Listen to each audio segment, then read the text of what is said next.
तुम्ही काय करणार ते सांगा आणि आम्हाला कृपया ह्याच्यातून पूर्ण भाकरी द्या, आमच्या हक्काची भाकरी द्या.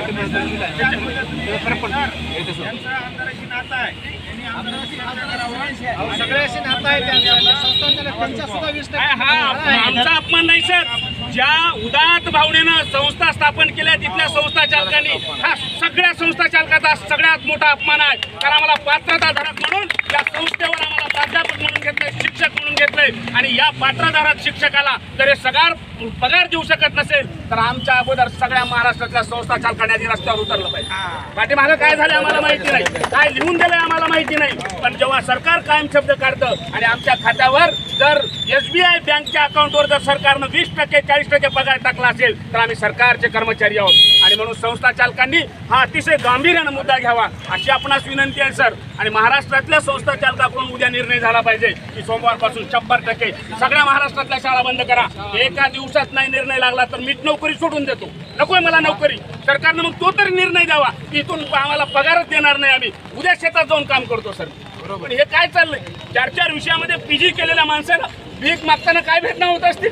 आज जर माझ्या मनात वाईट विचार आला सर, मी घरला जाणार नाही, इथून डायरेक्ट गोदावरीवर जाऊन उडी मारेल. त्याला जबाबदार कोण आहे? माझे मायबाप निरक्षर आहेत, त्यांनी काय गुन्हा केला मला उच्च शिक्षित करून? का बहुजनाच्या पोरानं शिकू नये? बहुजनाच्या पोरानं शिक्षक म्हणून स्वप्न पाहू नये? त्यांनी नेमका गुन्हा काय केला?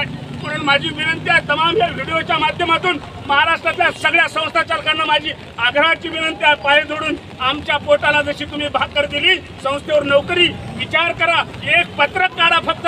संस्था स्थापन करताना किती उदात्त विचाराने तुमच्या डोळ्यासमोर महात्मा फुले होते, तुमच्या डोळ्यासमोर छत्रपती शिवाजी महाराज होते, तुमच्या डोळ्यासमोर सावित्रीमाईचा संघर्ष होता. एवढ्या संघर्षातून या महाराष्ट्रातल्या संस्था उभ्या राहिल्यात. या संस्थेमध्ये बहुजनाची पोरा डॉक्टर झाली, इंजिनियर झाली. एवढा अभिमानाचा इतिहास या शिक्षकांनी निर्माण केलेला असताना या शिक्षकाला जर भीक मागायची वेळ येत असेल तर शासनाचं खुर्चीवर नैतिक अधिकार नाहीच आहे सर. परंतु माझी हात जोडून विनंती आहे, ज्यांना 100% पगार आहे की एकजूट जर एकत्र केली, जशा जुन्या पेन्शनसाठी सगळा लढा तीव्रतेनं होतो आहे तसा आम्हाला पहिलं पगारीवर आणा. आम्हाला आमच्या हक्काचा पहिला पगार द्या आणि मग बघा तुमच्या सोबत सुद्धा आम्ही ताकदीनं बाकीच्या प्रश्नासाठी घेऊ. म्हणून माझी आदरणीय सरांना सगळ्यांना विनंती आहे, कदाचित हा सात्विक राग आहे साहेब. या रागाच्या भरात काही जास्तीचं गेलं असेल तर माझे मायबाप म्हणून तुमच्या समोर मी माझं दुःख मांडतोय.